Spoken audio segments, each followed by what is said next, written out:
महाराष्ट्रातील विविध 75 संस्थांच्या वतीने डॉक्टर श्रीपाल सबनीस यांचा अमृत महोत्सव समारंभ आज ज्यांच्या शुभ हस्ते त्यांचा सन्मान करण्यात आला असे महाराष्ट्रातल्या प्रत्येक नस आपल्या पिढीतले कदाचित ते शेवटचे नेते असतील की ते महाराष्ट्रातील प्रत्येक नस आणि प्रत्येक गोष्ट ज्यांना माहिती असे आदरणीय पवारसाहेब, महाराष्ट्र देशाचे माजी गृहमंत्री आदरणीय सुशीलकुमार शिंदे साहेब, सचिन इटकर सरांनी सांगितलं या ठिकाणी विलासराव देशमुख साहेब पाहिजे होते पण दादांनी ती भरून काढली।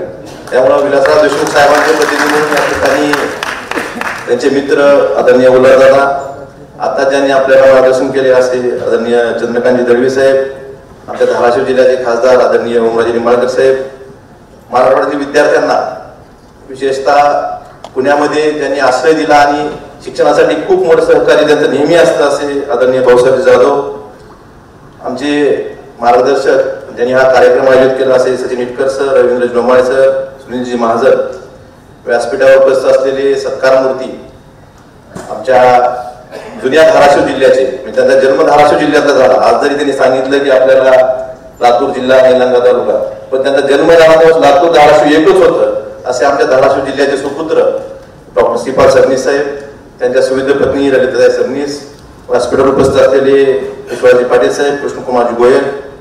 खरं तर मी एवढ्या मोठ्या लोकांपुढे बोलणं म्हणजे प्रेशर येतं, पण मला एवढं सांगायचं की त्यांच्या वडिलांनी मोहनराव पाटील सबनीस यांनी रजाकारांशी लढा दिला, त्यांची बंदुकीची सशस्त्र लढा दिला, त्या पद्धतीचा लढा या समाज व्यवस्थेवर समाजातल्या चुकीच्या गोष्टी आहेत हा लेखणीच्या माध्यमातून श्रीपाल सबनीस साहेबांनी आजवर दिलेला आहे। त्यांचा वारसा मोहनराव पाटलांच्या लेखणीच्या स्वरूपात मांडलेला आहे। निश्चितच आपल्यासाठी सगळ्यांसाठी खूप घोषणाची गोष्ट आहे। सबनीस साहेबांनी विचार मांडताना कधी विचार केला नाही की कुणाला काय वाटेल। त्यांचे विचार ऐकताना सुरुवातीला वाटतं आपल्याला एक कटू वाटतात, ऐकायला कानाला जरा कटू वाटतं, पण ज्यावेळेस काही काळ जातो त्यानंतर आपल्याला लक्षात येते की त्यांनी मांडलेले विचारच योग्य होते। त्यामुळे त्यांचं साहित्य संमेलनाचं भाषण हे आजपर्यंतच्या सगळ्या साहित्य संमेलनाच्या अध्यक्षाच्या भाषणापेक्षा वेगळं भाषण होतं आणि अजरामर राहील असं त्यांचं भाषण होतं। त्यामुळे निश्चितच असे आमच्या जिल्ह्याच्या सुपुत्राला मी जास्त वेळ घेत नाही, सगळ्या मान्यवरांचं आपल्याला ऐकायचंय, शतायुष्य लाभावं हीच ईश्वरचरणी प्रार्थना करतो। आपल्या सर्वांच्या वतीने मी त्यांना शुभेच्छा देतो। धन्यवाद। जय हिंद, जय महाराष्ट्र।